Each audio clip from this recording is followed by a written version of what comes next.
Bonjour à toutes et à tous, ici Khalid Jebali pour ce Good Morning Market du 21 décembre 2017. Nous commençons tout de suite avec le rappel légal habituel. XTB France informe les participants que la présentation à venir et les informations qui vont être dispensées ne constituent pas en aucune manière une sollicitation ou incitation à acheter ou vendre des produits financiers. Voilà, nous commençons tout de suite avec le calendrier économique de ce jeudi 21 décembre et vous le voyez. La BOJ a laissé sa politique monétaire inchangée, donc rien de transcendant effectivement à ce niveau, hein. C'était une nouvelle bien évidemment attendue par les opérateurs, donc pas de changement du côté de la BOJ.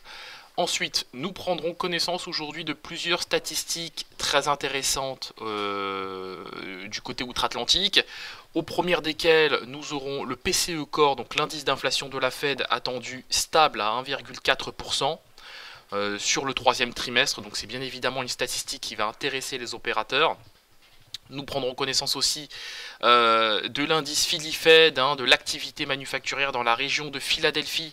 Donc évidemment c'est aussi une statistique à surveiller pour le mois de décembre. Ensuite nous aurons le PIB, donc c'est la troisième estimation du PIB aux États-Unis, dont on prendra connaissance effectivement tout à l'heure à 14h30. Donc statistique évidemment attendue à 3,3%, en hausse de 3,3%. Prenez garde, c'est une statistique qui a beaucoup d'impact sur le gold. En tout cas, on l'a vu lors de la deuxième estimation sur le gold, enfin la deuxième estimation du PIB. On a vu qu'effectivement ça avait eu un impact majeur sur le gold. Je tiens à rappeler que 45 000 contrats avaient été envoyés sur le marché après la publication de la deuxième estimation du PIB américain. Donc évidemment c'est une statistique à surveiller de près, notamment pour ceux qui font du gold.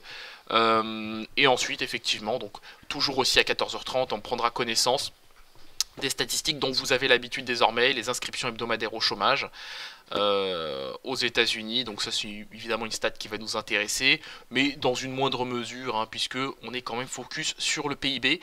Pour ceux qui traitent la paire USD-CAD, c'est bien évidemment l'indice des prix à la consommation, attendu en hausse de 2% quand même du côté du Canada. C'est bien évidemment une statistique qui va nous intéresser. Par ailleurs, les marchés ouvrent ce matin, je dirais en ordre dispersé, au moment où je vous parle, le DAX progresse d'à peine 0,05%. Le DAX perd de son côté, lui, 0,32%, 0,3%. Donc bon, au moment où je vous parle, il est bien sûr 9h03. Donc bon, il y a très peu de data. On sait que les marchés sont pénalisés par la hausse des taux, d'une manière générale. Alors certes, on a salué la réforme fiscale, mais bon, je dirais que maintenant, il est quand même temps de vendre, de prendre ses bénéfices tout simplement, et de vendre aussi la nouvelle, je le disais déjà hier. Nous attaquons tout de suite avec l'analyse de la paire euro-dollar et vous le voyez, l'actif évolue désormais sur le seuil des 1,1875, c'est un niveau qu'on avait anticipé. Alors, je ne vais pas passer par quatre chemins, je m'attends à ce qu'il y ait un repli quand même de l'actif pour aujourd'hui sur le seuil des 1,1850, 1,1850 à 1,1840. Et ensuite, effectivement, je m'attends à un retour de la hausse sur l'eurodoll.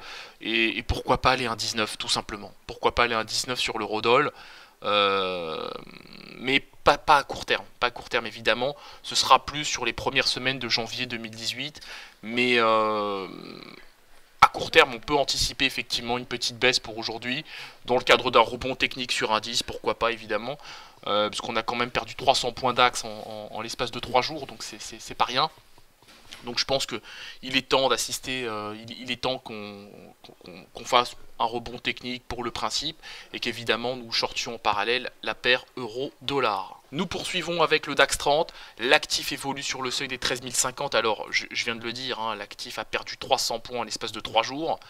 C'est beaucoup, c'est le moins que l'on puisse dire. Nous évoluons pour l'heure sur le seuil des 13 050 points. Bon, je suis pas inquiet. Et je vais même vous dire, je m'attends même à un rebond technique de l'actif.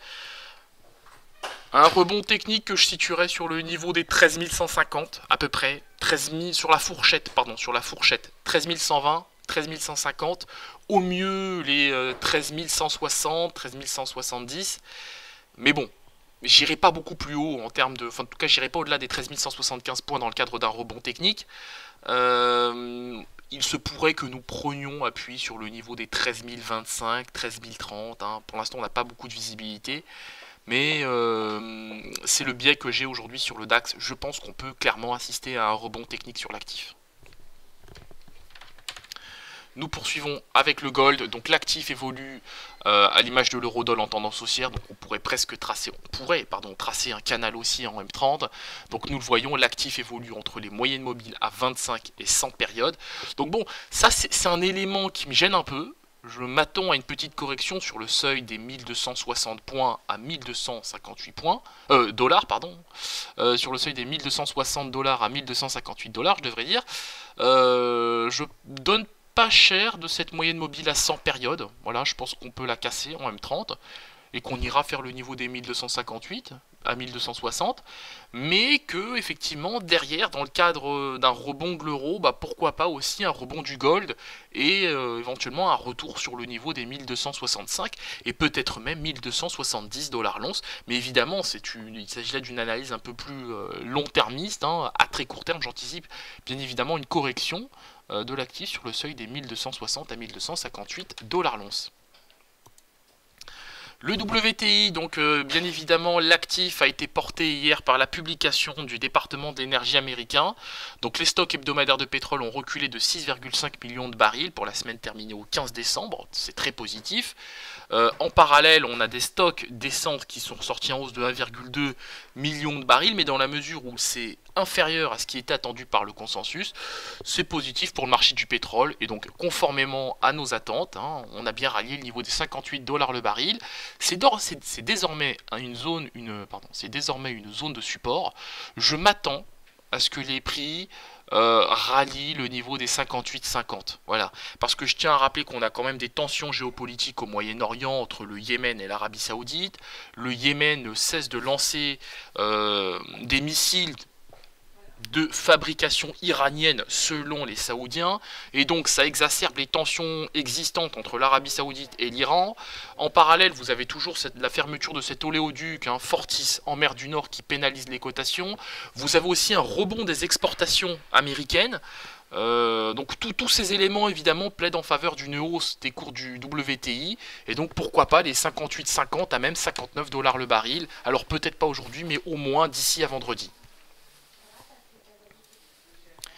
La paire USD-Yen, donc l'actif a déjà bien rebondi. Alors bien évidemment, vous l'aurez remarqué, c'est consécutif à l'intervention, c'est consécutif à la conférence de presse de notre cher Monsieur Kuroda, donc gouverneur de la Banque du Japon. J'anticipe une poursuite de la hausse sur la paire USD-Yen.